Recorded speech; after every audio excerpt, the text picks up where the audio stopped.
Bom, vamos agora então para a nossa última pauta do programa. Vamos falar de eleições em São Paulo. Jean Turco, vou querer te ouvir, que nós acompanhamos aí na última semana uma verdadeira campanha de alguns deputados contra as candidaturas do PSD, que é o partido do presidente do Senado, Rodrigo Pacheco, que não se posiciona em relação ao impeachment, ao pedido de impeachment do ministro Alexandre de Moraes. Então, esses parlamentares começaram a se movimentar nas redes sociais para que os eleitores, então, não votem em candidatos do PSD, em especial aqueles candidatos que são apoiados por senadores do PSD que ainda não se posicionaram a favor do impeachment. Nós temos aí a matéria do Poder 360 e, na sequência, temos a pesquisa da Atlas Intel do primeiro turno para São Paulo, que mostra aí o Guilherme Boulos na liderança. O Pablo Marçal teve uma pequena queda, o Nunes também.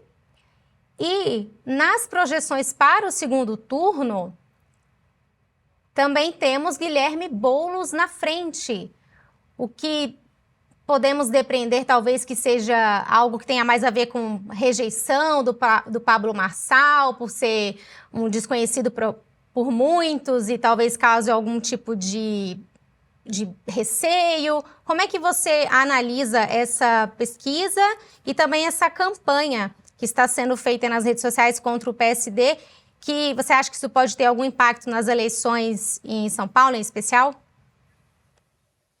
Olha, geralmente as eleições locais me interessam muito pouco, apesar dessa eleição específica em São Paulo chamar muita atenção e virou uma campanha eleitoral nacional, na verdade. Em parte pela importância de São Paulo, em parte por um candidato sui generis, Marçal, que marçalizou essa campanha eleitoral, essas eleições. Então ali se joga, obviamente, uma batalha importante também em chave 2026, 2027, em chave nacional também. Tanto em termos de quem vai ganhar, que pode depois usar aquela prefeitura como um trampolim para eventualmente outras coisas, tanto Boulos quanto o mesmo Marçal, por exemplo.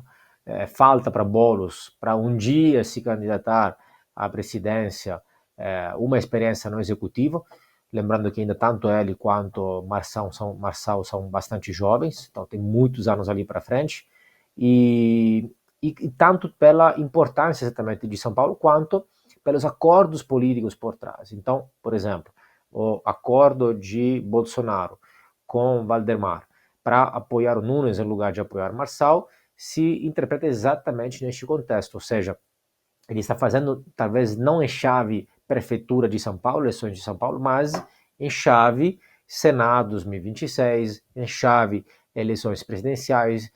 Boatos falam, e andei lendo nos jornais, que talvez está se falando de uma troca para poder voltar a ser elegível, e por isso, então, pode ter feito uma troca com Valdemar, etc. Então, essa é a importância de São Paulo. Neste contexto, se insere também o PSD, que é um daqueles partidos menores, uma daquelas siglas, afinal, desconhecidas pelo grande público, pelas pessoas, aquela sopa de letrinhas que ninguém sabe o que é, etc. Tal, aqueles partidos de aluguel que não têm uma pauta ideológica, são partidos aideológicos, que de vez em quando apoiam um outro candidato, que tem donos e que tentam, que se candidatam não para ganhar exatamente as eleições, mas para barganhar algumas coisas. Uma das coisas que a ciência política mostra é por que partidos pequenos participam, lançam candidaturas, etc., mesmo sabendo que não vão ganhar as eleições, mas é para se mensurar na campanha eleitoral,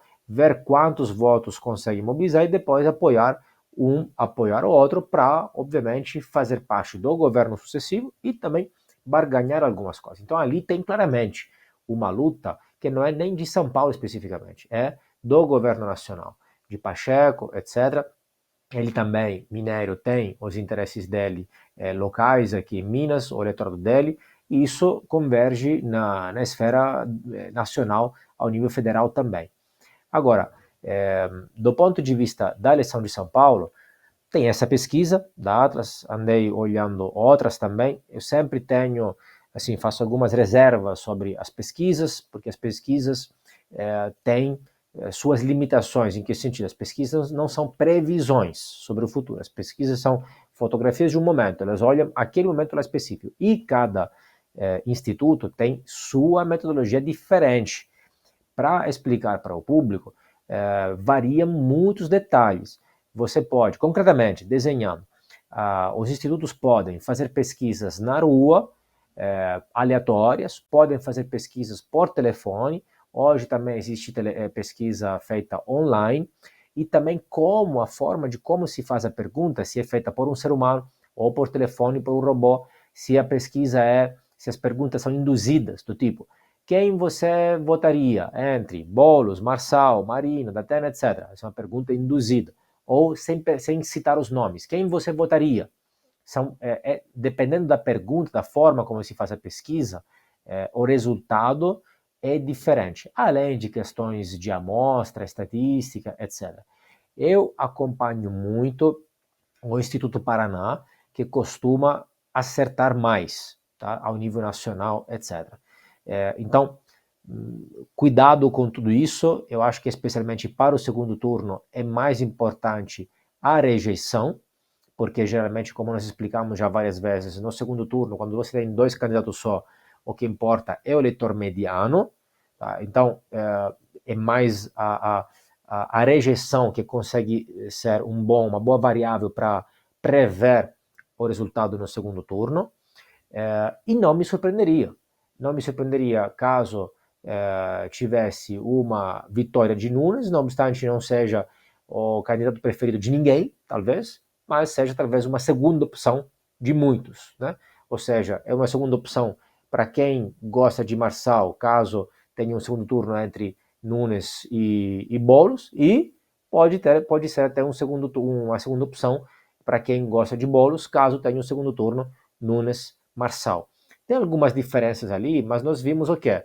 Que a diferença não é muito grande, oscila e varia de instituto para instituto. Então ainda tem alguns dias. Sabemos que muita gente decide o voto na última hora, então me parece que ainda as eleições de São Paulo estão abertas.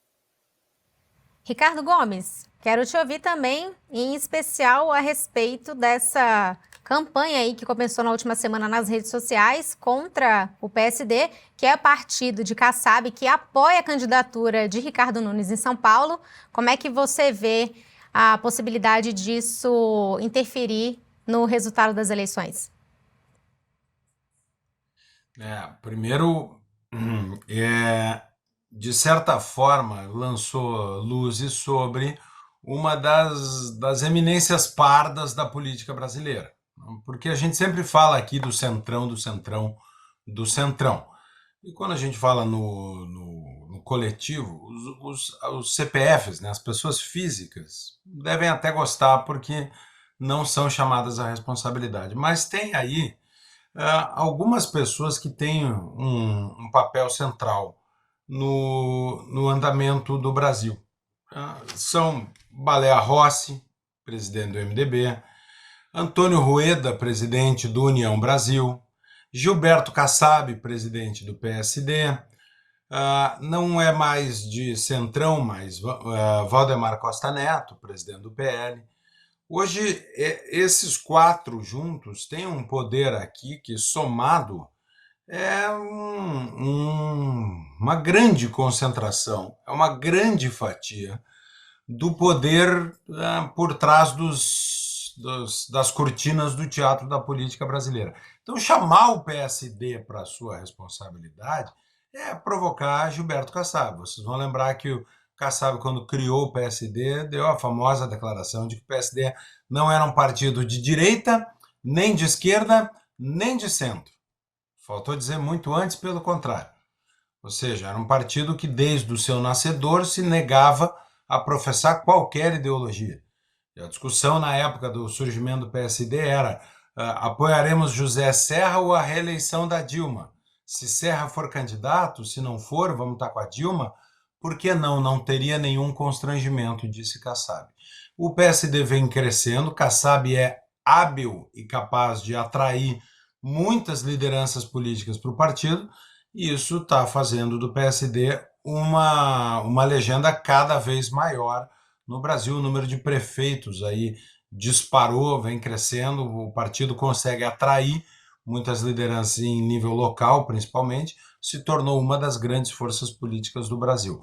Isso é capaz de mudar a realidade da eleição em São Paulo? Acho que não. Acho que não, por quê? Porque são eleições que estão muito mais centradas nas figuras, nas pessoas que estão ali, em personalidades como a de Boulos e a de Marçal, e na falta de personalidade, de presença de Ricardo Nunes, e agora também na personalidade de Datena, mais pela cadeirada do que por qualquer outra coisa de relevância que tenha dito na campanha. A eleição em São Paulo está muito mais centrada nas pessoas do que numa eventual boicote a uma legenda que não é sequer a do cabeça de chapa, né? Então não vejo um impacto na eleição direto, na eleição de São Paulo, mas vejo sim talvez um início de uma faísca de compreensão um pouco maior de que esses partidos que dão sustentação ao cenário político precisam ser chamados. Não adianta só a gente fazer a lista dos senadores que são a favor ou contra um assunto, quando muitos desses senadores, ao fim e ao cabo, dependem dos recursos partidários. E por que essas 4 pessoas são relevantes na política nacional? Baleia Rossi, do MDB, Antônio Rueda, do União Brasil, o Gilberto Kassab, do PSD, e Valdemar Costa Neto, do PL, porque aí se vai, junto com o PT, aí se vai uma imensa parcela dos gigantescos recursos partidários e recursos de campanha, sem os quais nenhum político se reelege hoje no Brasil, porque se conseguiu dizimar a capacidade de financiamento livre, né, social, em que as pessoas colocam dinheiro nas campanhas porque querem e porque apoiam as ideias. Isso está sendo dizimado no Brasil, se estatizou recursos para a campanha e o poder político depende destes recursos e, portanto, beija o anel e ajoelha nos tronos dos presidentes dos partidos. Então, o PSD tem sim uma importância, Kassab atrás do PSD tem sim uma importância. Por outro lado, existem muitos prefeitos do PSD que são mais de direita do que de esquerda. Santa Catarina tem vários exemplos disso, Paraná tem vários exemplos disso. Então é ainda uma confusão que vai penalizar pessoas que talvez não devessem pagar esse preço.